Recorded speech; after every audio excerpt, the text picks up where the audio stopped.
अस्सलाम वालेकुम अज़ीज़ तलबा तालबात, आपको कनेक्टेड क्लास के प्लेटफॉर्म पे खुशामदीद कहता हूँ।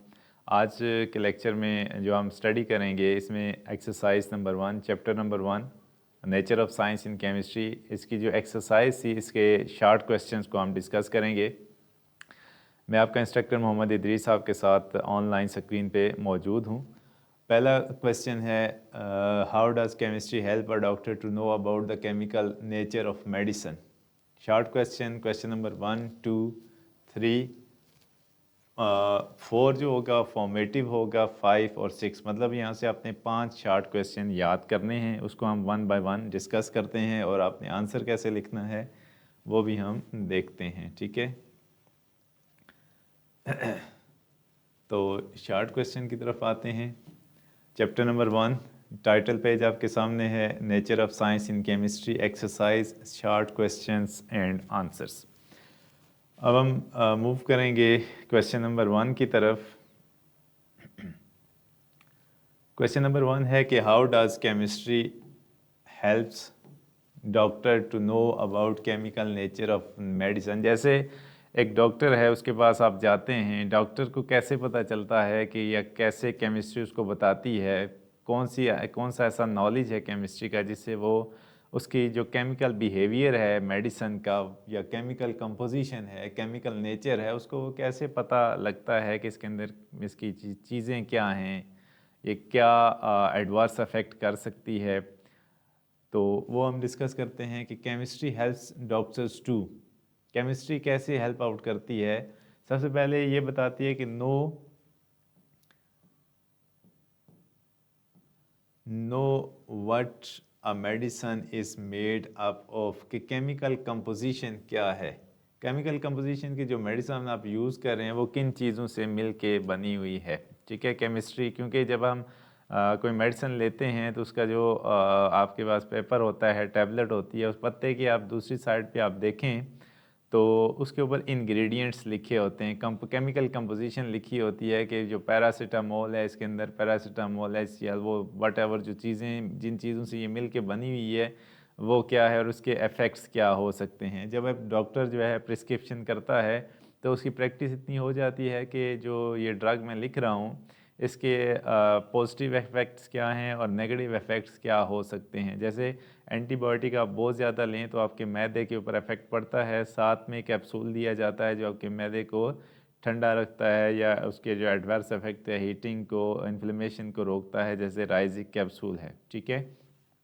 सबसे पहला पॉइंट तो केमिस्ट्री हमें ये बताती है केमिकल कंपोजिशन। दूसरा पॉइंट ये होगा कि understand how it works in the body.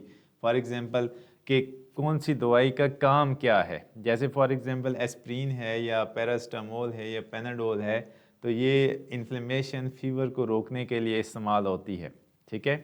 Point number 3 है डिसाइड द राइट डोज। जैसे आपको बुखार तेज़ है तो उसके लिए डोज, ये थ्रू हम केमिस्ट्री उसकी वर्किंग जो मेडिसिन है उसकी केमिस्ट्री से हम जान लेते हैं कि फलां बंदे को हमने डोज कितनी देनी है, ये according to the prescription of doctors होता है। तो so it is effective and safe. ज़्यादा होगी तो उसके इफ़ेक्ट्स क्या हो सकते हैं, कम है तो वो क्या फ़ायदेमंद है या कि बेनिफिट नहीं देगी।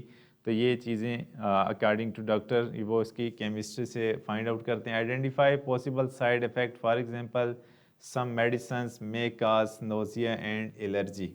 तो कुछ मेडिसिन हैं जो कि क्या करती हैं, नोज़िया और एलर्जी काज करती हैं। तो ये सारा कुछ डॉक्टर के नॉलेज में होता है जो कि वो प्रिस्क्राइब कर रहा होता है मेडिसिन। तो ये हम किस से फाइंड आउट कर सकते हैं, थ्रू केमिस्ट्री, ठीक है। फर्स्ट ऑफ ऑल डॉक्टर को ये पता होता है कि केमिकल कंपोजिशन क्या है, उसके बाद उसकी वर्किंग कैसे होगी, फिर जाके उसके साइड इफ़ेक्ट्स कुछ हो सकते हैं या नहीं हो सकते हैं, प्रॉपर डोज हमने कितनी देनी है। तो क्वेश्चन नंबर 1 ये था कि केमिस्ट्री कैसे हेल्प आउट करती है डॉक्टर की कि वो केमिकल कंपोजिशन मेडिसिन की या केमिकल नेचर को कैसे पहचान कर सकता है। नेक्स्ट क्वेश्चन है question number 2, in what ways technologies innovation help to understand development of new material. कुछ ऐसी टेक्नोलॉजीज़ हैं या इनोवेशन हैं जो इजादात हैं वो कैसे मददगार साबित होती हैं understand the development of new material, किसी नई चीज़ की बनावट में कैसे ये मशीनरी मददगार साबित हो सकती है। तो इसमें technological innovation helps in developing new material in these veg.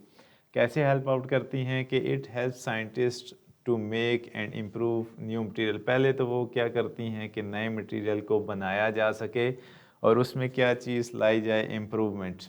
ठीक है, उसके बाद क्या है कि it make material stronger, lighter and more useful. अगर कोई चीज़ बन जाती है तो उसको हम स्ट्रॉन्गर कैसे बना सकते हैं, लाइटर कैसे बना सकते हैं और मोर यूज़फुल कैसे बना सकते हैं। It makes production easy and fast. ठीक है, इजी और फास्ट कैसे हो सकता है, इसमें हम ये भी लिख सकते हैं कि इन्वायरमेंट फ्रेंडली भी होना चाहिए। जो हम प्रोडक्ट बना रहे हैं वो भी हम थ्रू टेक्नोलॉजीज़ और इनोवेशन कर सकते हैं। इसमें एग्जांपल जो लिखी गई है कि plastic is a new material made by technology which is used in bottles, bags and containers. जिस प्लास्टिक से हम क्या कर सकते हैं, बैग बना सकते हैं, कंटेनर्स बना सकते हैं और प्लास्टिक बॉटल्स बना सकते हैं। तो ये प्लास्टिक जो बनाया गया through different machines and innovations, different methods के थ्रू बनाया गया, जिसमें एक पॉलीथीन बैग भी शामिल है, पीवीसी प्लास्टिक भी शामिल है। ठीक है, नायलॉन रबड़ भी, उसको भी हम प्लास्टिक कैटेगरी के अंदर शामिल कर सकते हैं।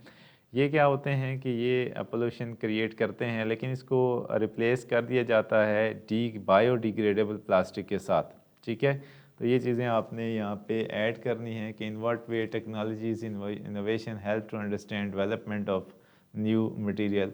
तो ये कैसे हेल्प कर सकती है कि हम क्या क्या चीज़ें बना सकते हैं और उससे क्या इम्प्रूवमेंट ला सकते हैं। ठीक है, नेक्स्ट क्वेश्चन है question number 3, differentiate between geochemistry and एस्ट्रोकेमिस्ट्री। ये इम्पोर्टेंट क्वेश्चन है क्योंकि ये आपने बुक के अंदर स्टडी भी किया हुआ है। आपने एस्ट्रोकेमिस्ट्री और जियोकेमिस्ट्री के अंदर डिफ्रेंशिएट करना है। जियोकेमिस्ट्री क्या होती है कि अर्थ क्रस्ट के अंदर जो केमिकल रिएक्शन या केमिकल कंपोजिशन होती है उसको हम स्टडी करते हैं, जैसे रॉक्स एंड सॉइल्स हैं, मिनरल है, वाटर है। उसके बाद जो एस्ट्रोकेमिस्ट्री है, ये केमिकल रिएक्शन जो हो रहे होते हैं एस्ट्रोनॉमिकल एनवायरनमेंट, स्पेस में, जैसे स्टार्स की केमिकल कंपोजिशन क्या है, प्लैनेट, गैलेक्सीज, या कुछ ऐसे रिएक्शंस हो रहे हैं जो कि एस्ट्रोनॉमिकल एनवायरनमेंट में हैं, तो उसको हम एस्ट्रोनॉमिकल केमिस्ट्री कहते हैं। उसके बाद ये क्या करती है, deal with the material found in earth only. ये हमेशा जो डील करेगी अर्थ क्रस्ट के अंदर जो मटेरियल है उसके साथ। और जो एस्ट्रोकेमिस्ट्री है, फाउंड इन आउटर स्पेस। ठीक है, और इसकी जो एग्जांपल है, study of mineral in soil, study of gases in star. तो एस्ट्रोनॉमिकल एनवायरनमेंट और अर्थ क्रस्ट के दरमियान ये डिफ्रेंशिएट है। अर्थ क्रस्ट की केमिस्ट्री जियो केमिस्ट्री होती है और जो स्पेस की केमिस्ट्री है उसको हम एस्ट्रो केमिस्ट्री कंसीडर करेंगे। तो ये था आपका क्वेश्चन नंबर 3। उसके बाद है क्वेश्चन नंबर 4 जो कि फॉर्मेटिव है, साइंस और टेक्नोलॉजी एंड इंजीनियरिंग। ये आपका फॉर्मेटिव टॉपिक है, ये पेपर में इंक्लूड नहीं होगा, not included in the final exam.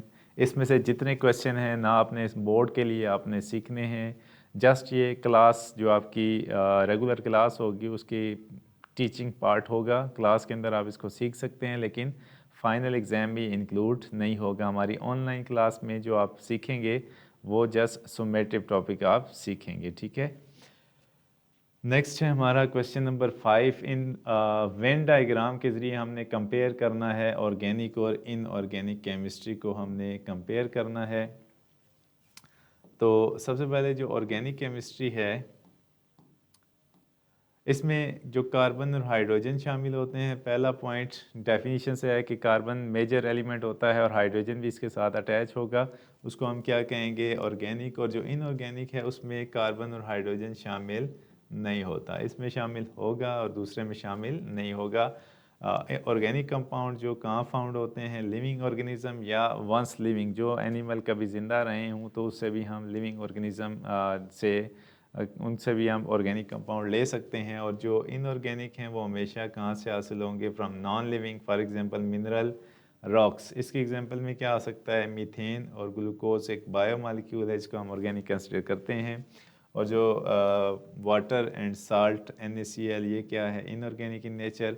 और बोथ इनमें दोनों में जो कॉमन चीज़ें हैं कि दोनों केमिकल हैं, can take part in chemical reaction used in daily life and industries.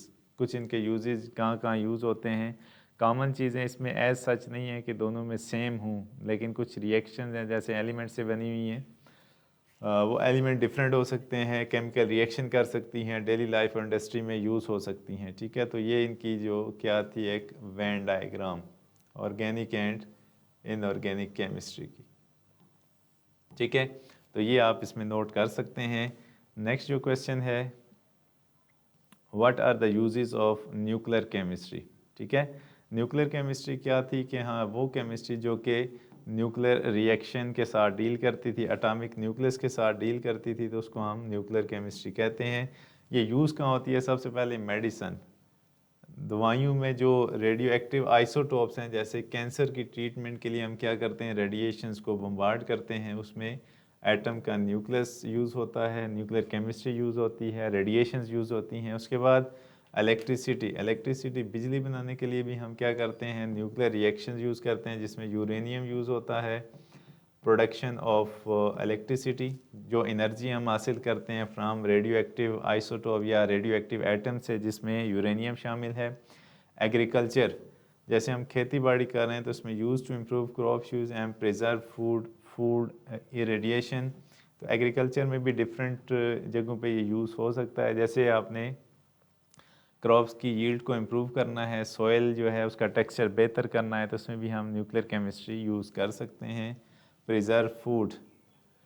उसके बाद इंडस्ट्री जो है, use to detect leaks in pipes and study material thickness.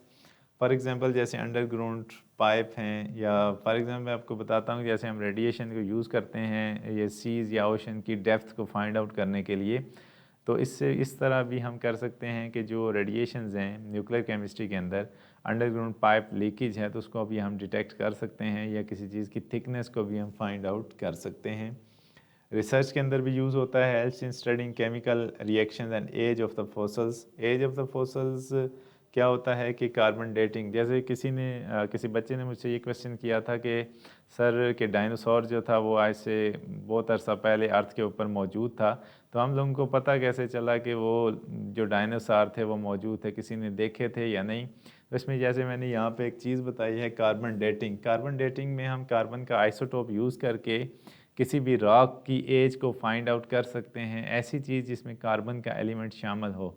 तो जो डायनासोर है वो लिविंग थिंग है, उसके अंदर कार्बन का कंटेंट मौजूद है, तो हम कार्बन डेटिंग से उस डायनासोर की, जैसे आप ये म्यूज़ियम में जाते हैं तो म्यूज़ियम में आजकल डायनासोर का जो पूरा ढांचा है, स्ट्रक्चर है, वो मौजूद होता है। तो क्या हम उस जो हड्डी है उससे एज फाइंड आउट नहीं कर सकते? तो कार्बन डेटिंग हमारे पास प्रोसेस होता है जिससे हम किसी भी एंशियंट चीज़ की, जैसे फोसल्स हैं, उसकी एज को फाइंड आउट कर सकते हैं। ठीक है, तो ये था आज का शॉर्ट क्वेश्चन पोर्शन, जिसमें हमने 5 शॉर्ट क्वेश्चन पढ़े। नंबरिंग में 6 है, एक आपका फॉर्मेटिव था। तो आज के लेक्चर में शॉर्ट क्वेश्चन थे। नेक्स्ट लेक्चर में हम चैप्टर नंबर 2 के साथ साथ जो चैप्टर नंबर 1 के लॉन्ग क्वेश्चन है वो भी आपको रिकॉर्डेड फॉर्म में, नहीं तो अगर हमारे पास टाइम होता है तो हम इसको ऑनलाइन भी चला सकते हैं। ठीक है, मैं आपका इंस्ट्रक्टर मोहम्मद इद्रीस आपसे इजाज़त चाहूँगा। अल्लाह हाफिज़।